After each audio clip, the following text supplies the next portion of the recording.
வஞ்சிக்கப்பட்டவர்கள் நாங்கள், போரிலே கொல்லப்பட்டவர்கள் நாங்கள். நாங்கள் தான் எங்கள் நிலங்களை இழந்திருக்கிறோம், எங்களுடைய உயிர்களை கொடுத்திருக்கிறோம், எங்கள் உடைமைகளை இழந்திருக்கிறோம்.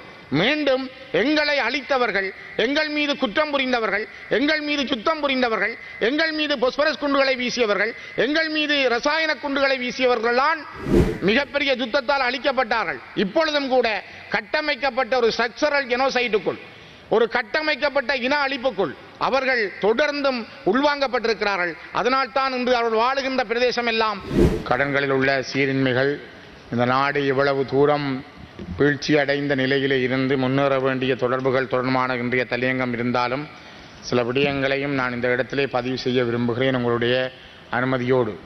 மிக முக்கியமாக இந்த நாட்டிலே ஒரு பெரிய மனித பேரவலம் நடைபெற்று 13 ஆண்டுகள் முடிந்து 14வது ஆண்டுக்குள் இந்த தமிழ் மக்கள் மீதான முள்ளிவாய்க்காலில் நடந்த இனப்படுகொலையினுடைய மிகப்பெரிய தொடர்ச்சியை இன்றைய உலகம் பார்த்து கொண்டிருக்கிற ஒரு நாளாக இது மாறியிருக்கிறது.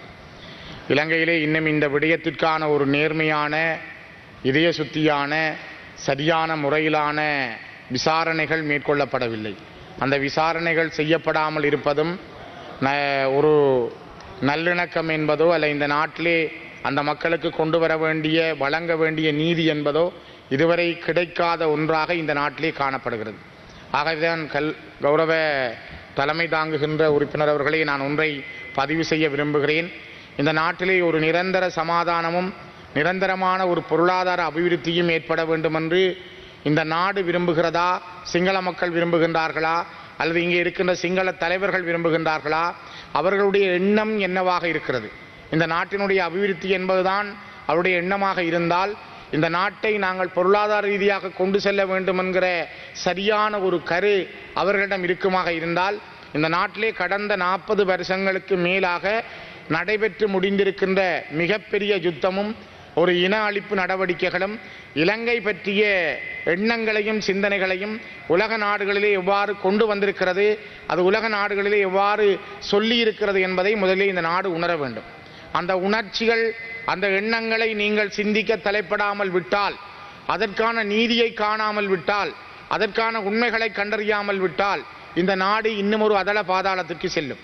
குறிப்பாக யுத்தம் முடிந்த பிற்பாடு 2010ஆம் ஆண்டிலே ஒரு LLRC என்கிற நல்லிணக்க ஆணைக்குழுவை உருவாக்கினார்கள்.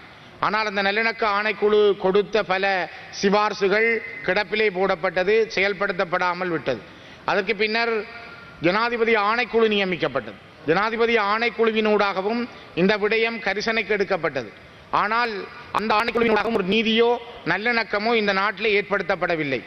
இவையெல்லாம் கடந்து வந்து ஐக்கிய நாடுகள் மனித உரிமைகள் ஆணைக்குழுவிலும் 2015 செப்டம்பரிலும் சரி அதுக்கெல்லாம் விரட்டப்பட்டது அல்லது அவர் ஏசப்பட்டது என்பது தமிழர்களால் ஏற்றுக்கொள்ளப்பட முடியாத ஒரு விடயமாக இருக்கிறது என்பதையும் நாங்கள் இந்த இடத்திலே பதிவு செய்ய விரும்புகிறோம். தொடர்ந்தும் கனடா, பிரித்தானியா, ஏனைய கண்ட்ரீஸ், ஏனைய இலங்கையினுடைய மனித உரிமை மீறலுக்கு எதிராக குரல் கொடுக்கின்ற நாடுகள் இந்த விடயத்திலே அதிகமான கரிசனையை எடுக்க வேண்டும்.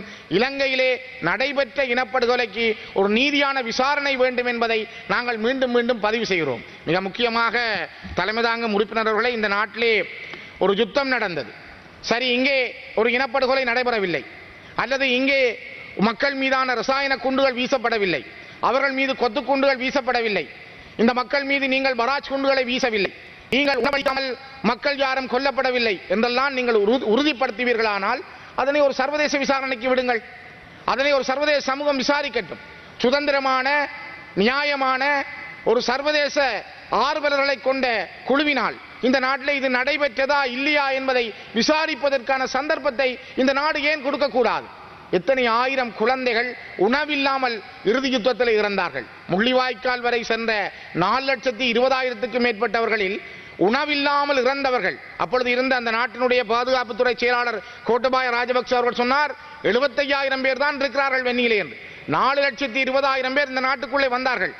அவர்கள் முள்ளிவாய்க்கால் கடந்து வந்து வவுனியாவினுடைய பல்வேறுபட்ட முகாம்களில் அடைத்து வைக்கப்பட்டிருந்தார்கள். அதனைத்தான் அண்மையிலே அந்த காலத்திலே பிபிசியினுடைய செய்தியாளராக இருந்த பிரான்சிஸ் கரிசன் அவர்களும் இவ்வாறு சொல்லுகிறார், முட்கம்பி அடித்த வேலிக்குள் செம்மறி ஆடுகளைப் போல் எங்களை அடைத்தார்கள், எங்களின் உடைகளை எல்லாம் கழற்ற வைத்தார்கள், வயது பால் வித்தியாசமின்றி எல்லோரும் பச்சை குழந்தைகள் கூட தங்கள் உடைகளை களைய வேண்டும், காவல் தளத்திற்கு பின்னால் அவளை வன்புணர்வுக்கு ஆளாக்கி இருக்க வேண்டும்.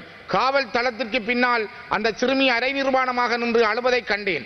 ஈழம் சாட்சியமற்ற போரின் சாட்சியங்கள் என்ற நூலிலே பிபிசியினுடைய அப்போதைய செய்தியாளர் பிரான்சிஸ் கரிசன் அவர்கள் இந்த பதிவை மேற்கொண்டிருக்கிறார். இதைவிட அவர் பல்வேறுபட்ட விடயங்களை பதிவு செய்திருக்கிறார். அவருடைய அந்த ஈழம் சாட்சியமற்ற போரின் சாட்சியங்கள் என்ற நூலிலே பிரான்சிஸ் கரிசன் பிபிசியினுடைய செய்தியாளர் மிக தெளிவாகவே சொல்லியிருக்கிறார். இதெல்லாம் நடந்து முடிந்திருக்கிறது. ஆனால் இவற்றை கடந்தும் கூட இந்த நாட்டில் நீதி கிடைக்கும் ஏதோ பாபு கஜேந்தினி அவர்கள் பிபிசிக்கு ஒரு வழங்கிய செவியை நான் பார்த்தேன். யூடியூப் தளங்கள் பிபிசியினுடைய செய்தியிலே பிபிசியினுடைய யூடியூப் தளங்களிலே இதனை இன்றும் நாங்கள் பார்க்கக்கூடியதாக இருக்கிறது. பாபு கஜேந்தினி இவரது முன்னாள் போராளி. இவர் மிக தெளிவாக சொல்லுகிறார், தன்னுடைய கையை காட்டுகிறார். இவ்வளவு தூரம் நான் ரசாயன குண்டுகளால் பொஸ்பரஸ் குண்டுகளால் எவ்வாறு எரிந்திருக்கிறேன் என்று. அதே போல அவர் தன்னை வெளிப்படுத்துகின்றார், என்னுடைய உடல் எரிந்திருக்கிறது, நான் என்னுடைய உடுப்பை கலட்டி காட்ட முடியும். நாங்கள் கூட்டமாக இருந்த பொழுது அந்த இடத்திலே பல பேர் எரிந்து சாம்பலாகினார்கள், பல பேர் எரிந்து காயங்களுக்கு எரிகாயங்களுக்கு உள்ளானார்கள். எங்கள் மீது ரசாயன குண்டுகள் வீசப்பட்டது, பொஸ்பரஸ் குண்டுகள் வீசப்பட்டது. அதற்கு சாட்சியமாக நானும் ஒரு பெண்ணாக இந்த மண்ணிலே இருக்கிறேன் என்ற செய்தியை கடந்த 7 நாட்களுக்கு முதல் பிபிசிக்கு பாபு கஜேந்தினி என்கின்ற முன்னாள் போராளி தன்னுடைய சாட்சியத்தை வழங்கியிருக்கிறார். இதே போல கிளிநொச்சியிலே கூட விவேகானந்த நகரிலே இவ்வாறான இந்த எரிகுண்டுகளுக்குள்ளான பெண் சாட்சியமாக இருக்கின்றார். பல பேர் இவ்வாறு இந்த மண்ணிலே இந்த எரிகுண்டுகளுக்குள்ளானவர்கள் இந்த மண்ணிலே வாழ்ந்து கொண்டிருக்கிறார்கள். சரி, நீங்கள் அவ்வாறு செய்யவில்லை என்றால் ஒரு சர்வதேச நாட்டினுடைய ஒரு சர்வதேச அமைப்பினுடைய சிபார்சோடு இவ்வாறான ரசாயன குண்டுகள் வீசப்படவில்லை, அல்லது இங்கே ஏதாவது பொஸ்பரஸ் குண்டுகள் வீசப்படவில்லை, கொத்தணி குண்டுகள் வீசப்படவில்லை, அந்த மக்கள் அவ்வாறு கொல்லப்படவில்லை என்றால் அந்த விசாரணைக்கு ஏன் பகிரங்கமாக விடுங்கள்? ஏன் நீங்கள் தடுக்க வேண்டும்? ஒரு சர்வதேச விசாரணைக்கு நீங்கள் கதவை திறவுங்கள். உலகம் இதனைத்தான் செய்ய வேண்டும். இதனைத்தான் நாங்கள் கனடாவிடம் கேட்கிறோம், அமெரிக்காவிடம் கேட்கிறோம், ஐரோப்பிய நாடுகளிடம் கேட்கிறோம். இது ஒரு சர்வதேச விசாரணைக்கு உட்படுத்தப்பட வேண்டும். சர்வதேச விசாரணை அது ஒரு சர்வதேச நீதிமன்றமாக இருக்கலாம், அல்லது ஒரு சர்வதேச குற்றவியல் நீதிமன்றமாக இருக்கலாம். ஏதோ ஒரு வகையில் இந்த உண்மைகள் வெளியிலே வர வேண்டும். இலங்கையிலே இது நீதியாக கிடைக்காது. இலங்கையில் இந்த விசாரணை செய்ய மாட்டார்கள். இலங்கை நடக்காது என்ற காரணத்தினால்தான் இதனை நாங்கள் திரும்ப திரும்ப இந்த மண்ணிலே கோரிக்கையாக முன்வைக்கிறோம். அழிந்து போனவர்கள் நாங்கள், வஞ்சிக்கப்பட்டவர்கள் நாங்கள், போரிலே கொல்லப்பட்டவர்கள் நாங்கள். நாங்கள் தான் எங்கள் நிலங்களை இழந்திருக்கிறோம், எங்களுடைய உயிர்களை கொடுத்திருக்கிறோம், எங்கள் உடைமைகளை இழந்திருக்கிறோம். மீண்டும் எங்களை அழித்தவர்கள், எங்கள் மீது குற்றம் புரிந்தவர்கள், எங்கள் மீது சுத்தம் புரிந்தவர்கள், எங்கள் மீது பொஸ்பரஸ் குண்டுகளை வீசியவர்கள், எங்கள் மீது ரசாயன குண்டுகளை வீசியவர்கள்தான் எங்களை நீதிபதிகளாக விசாரிப்பார்கள் என்றால் இந்த உலகத்திலே இது என்ன நீதியாக இருக்கும்? இது ஒரு நியாயமான நீதியாக வருமா? ஆகவே தயவு செய்து கௌரவ பிரதி சபாநாயகர் அவர்களே, நான் ஒன்றை சொல்ல விரும்புகிறேன். இன்று உலகம் கூட திரும்பி பார்க்க முனைப்பு காட்டுகிறது. உலகத்தில் இருக்கிறவர்கள் இதனை சிந்திக்க தலைப்பட்டிருக்கிறார்கள். இலங்கையினுடைய பொருளாதாரம் கட்டியமைக்கப்பட வேண்டுமா? இங்கே 2 தேசிய இனங்கள் இருக்கிறது. அந்த இருக்கின்ற தேசிய இனங்கள் ஒரு இனம் அழிக்கப்பட்டது. இப்பொழுதாவது அந்த இனம் வாழுகின்ற பிரதேசத்தில் அவர்கள் நிம்மதியாக வாழக்கூடிய ஒரு அரசியல் தீர்வை வழங்குவதற்கு ஏன் இந்த நாடு முன்வரவில்லை? ஏன் இந்த நீதியான விசாரணைகளை முன்னெடுப்பதற்கு நீங்கள் சரியான ஒரு பாதையை திறக்க தயாரில்லாமல் இருக்கிறீர்கள்? அதனைத்தான் நான் இந்த இடத்திலே வலியுறுத்துகிறேன்.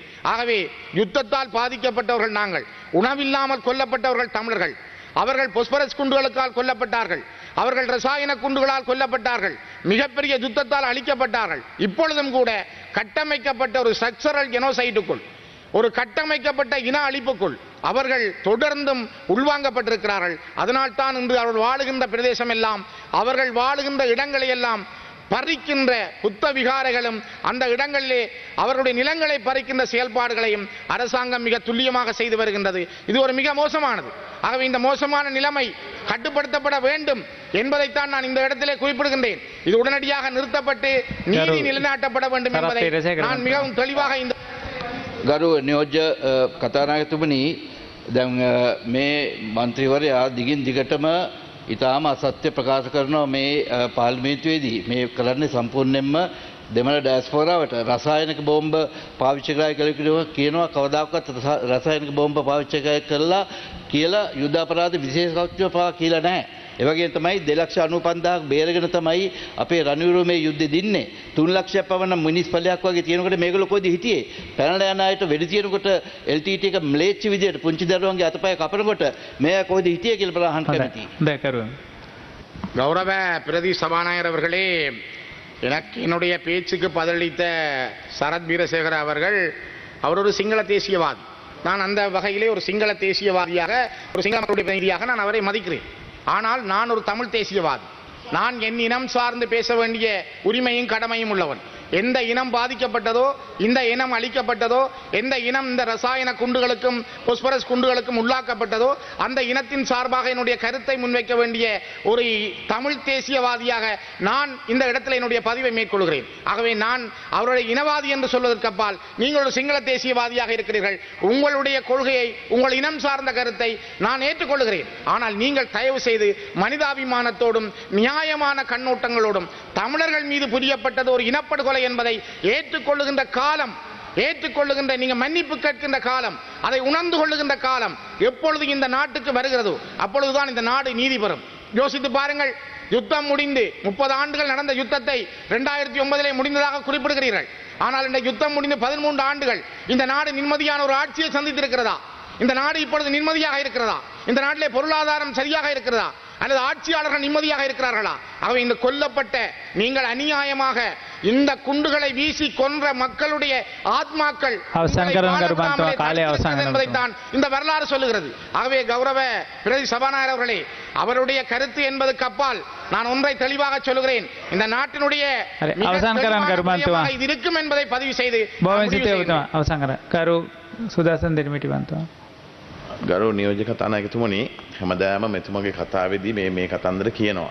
මේක හැමදාම කියන, ඒ කියන්නේ මම කියන්නේ මේකේ පොයින්ට් එක තමයි හැම වෙලාවෙම කියන්නේ මිනිස් සංහාරයක් කරා, රසායන කවි ප්‍රහාර එල්ල කරා, මේවා කරේ නෑ හමුදාවෙන්. දැන් අද වෙනකොට මොනවත් කළා නෑ කියන හැම පාරක්ම දැන් හදලා. ඒ තියෙන ජනතාවට කරන්න පුළුවන් ඔක්කොම සේවය කරලා තියෙන්නේ. අපි සියලුම ඒගොල්ලන්ගේ යටිතල පහසුකම් හදලා දැන් කරන්න පුළුවන් හැම දෙයක්ම කරලා. ඒ ජනතාව දැන් කියනවා අපිට, අපේ රජයට දැන් කියන්නේ ඔබ මේකට ආපහු මේ වගේ තැනකට ගෙනියන්න එපා කියලා. මේ ජාතිවාදී කතා කරන්නේ. මේ තැනකට ගෙනියන්න එපා කියලා කියන්නේ. ඉතින් මේගොල්ලන් මේ දේශපාලඥයෝ තමයි මේ තැනට ගෙනියන්නේ. මේ දේශපාලඥයන්ට මේ තැනට ගෙනියන්න දෙන්න එපා. අපි මේ හදන්නේ සාමය ඇති කරලා මේ රට නියමාකාරයෙන් ගෙනියන්න. ඒකට හැමදාම ඔය කතාව කියන්න එපා. හැමදාම ඔබ කියන්නේ ජනසංඝ කරා මේ දේවල් කියන්නේ මේව කතා කරන්න එපා අපහු. දැන් අවුරුදු 14ක් ගිහිල්ලා තවත් මොකද්ද කරන්නේ? கௌரவ பிரதி சபாநாயகர் அவர்களே, நான் சொல்லுவது மனித படுகொலை தான். ரோட்டு அழிந்தது, கட்டிடம் இடிந்தது, நீங்கள் ரோட்டு போட்டு தந்திட்டீர்கள் அல்லது கட்டிடம் கட்டிட்டீர்கள் என்பதல்ல. அங்கு நடந்தது மனித படுகொலை, இனப்படுகொலை. அதற்கான நீதி அதனைத்தான் கேட்கிறேனே தவிர நான் வீதி கேட்கவில்லை. தயவு செய்து விளங்கிக் கொள்ளுங்கள். நீங்கள் அழிக்கப்பட்டவர்கள் நாங்கள், பாதிக்கப்பட்டவர்கள் நாங்கள். அந்த இனத்தின் குரலாக பேசுகிற உரிமை எனக்கு இருக்கிறதே தவிர நான்